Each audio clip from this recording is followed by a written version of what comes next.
like I'm coming through. So you thought there would be peace after World War II? How could you be so naive to believe that we've seen the worst of the 20th century? On one side, the communist USSR v capitalist USA. Hoorah! The tension's about to blow sky high at the Potsdam Conference 1945. We did it, Stalin. Chalked up a win, and we've each got a nice little piece of Berlin. My victory, Truman. Your troops arrived late, but at least I've seized the Baltic states. So you're gonna pull back? Time to take stock? What? Are you jealous of my Eastern Bloc? So you want Russian help to defeat Japan? Well, actually, I've got an explosive plan. The Potsdam Agreement split Germany and Austria into 4 occupied zones as an iron curtain fell across Europe. This was the only time Truman and Stalin met face to face. Just 1 week after the conference, Truman unleashed America's top secret nuclear weapons on Japan without informing Stalin, fueling mistrust between the former allies. This is George Kennan, reporting from Moscow, ma'am. Eyes only for Truman, a long telegram. It must be America's firm intention to contain Soviet global aggression. This is Novikov reporting from United States. Tell Stalin we must spend whatever it takes. The US are clearly laying foundations for total global domination. Kennan's long telegram influenced the Truman Doctrine and Marshall Plan, which provided aid to countries threatened by Soviet communism. The US sent aid to Turkey and Greece, but when they tried to introduce the Deutschmark in Germany, Stalin blockaded supplies to West Berlin.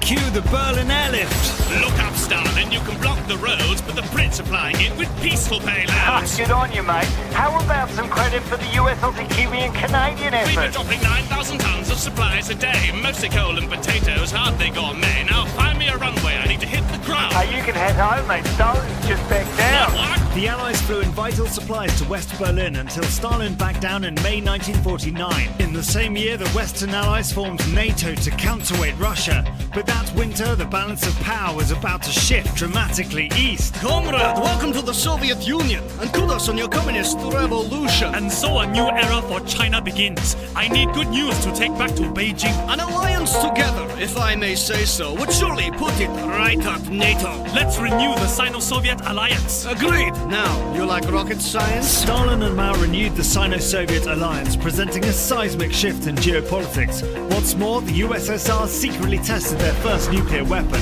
Both superpowers began spreading their influence abroad, backing a complex web of competing governments and rebel groups until tensions crystallized on the Korean peninsula. Okay, boys, it's good to see you. The commies are backing North Korea, so we'll be supporting our troops on the ground. Getting up close to the speed of sound. All right, now remember, it's a UN mission. We're part of a Western coalition protecting the South. You got that, Briggs? Yes, sir. Time to bag me a mig. The Korean War hit a stalemate until an armistice began in 1953.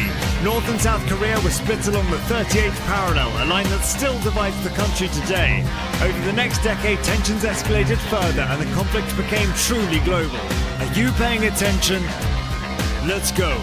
Stalin died and Truman lost power. In come Khrushchev and Eisenhower. The Warsaw Pact binds the Eastern Bloc, but the Russian and Chinese bond is rocked. In '56, the Hungarian uprising is smashed by the Russians. The world's realizing that these superpowers crush those who oppose. As the CIA ruthlessly hunts in the shadows, the space race makes for a dazzling sideshow. As Khrushchev cranks up the pressure from Moscow in the Berlin crisis, you probably guessed, they put up a wall to split East and West. And just before you begin to relax, an island off Florida has just unpacked a lethal arsenal of Soviet nukes. The world's hottest breath, and I'm gonna puke. My fellow Americans, there's a Soviet move out to put a boatload of nukes on the island of Cuba. It would appear that Moscow has fed us lies, and I will not stand idly by. Now I know what you're thinking, last year wasn't great. The Bay of Pigs was a big mistake, but after careful thought, the decisions be made. We'll stop Moscow ships with a naval blockade. For 13 days, the world held its breath as Washington and Moscow communicated via unreliable back channels. Despite some close calls, Khrushchev agreed to remove the weapons if Kennedy removed his own missiles from Turkey. Meanwhile, on the other side of the world, an ill-advised proxy war was growing out of control. Well, good morning, Vietnam. Lit by furious 5 napalm, scarred by a million poodle shells. A jungle paradise turned to hell. And is this battle really ours? Where's the just within this cause? America, elephant scared by a mouse drawing lines in the sand when the tide is out. For 2 decades, the US fought a futile war against communist-backed North Vietnam until the US withdrawal. In 1972, President Nixon traveled to Beijing and Moscow, holding talks to limit the arms race during a period known as détente. However, in 1979, Cold War tensions would ratchet up once more. Sir, we just got word from Afghanistan, a communist coup! Sounds like a Soviet plan. Yes, sir!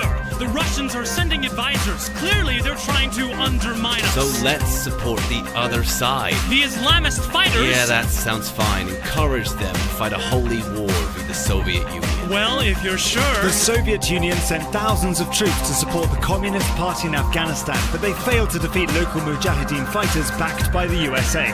In 1987, Gorbachev and Reagan signed a treaty to limit nuclear weapons as the Soviet economy began to fail. And in 1989, the eyes of the world turned to Berlin. We're sick of silence, we will not rest. Berlin has won, not east and west. If there's one thing of which I'm certain, it's time to end this iron curtain. We must destroy this brutal vision, this ugly symbol of division. East and West, join the call. Hey Gorbachev, tear down this wall! In 89, the wall came down, and Eastern Europe stood its ground with a sweeping wave of revolutions against their Soviet institutions. Finally, after 50 years of proxy wars and nuclear fears, the world began to heal the scars of countless battles near and far. And present day, fast forward the clock, we're still living with the aftershock. This global war for domination affected almost every nation. So don't assume this war was cold, that it didn't take a human toll. For the millions who died for their nation states, let us learn from their fate. Click here to subscribe.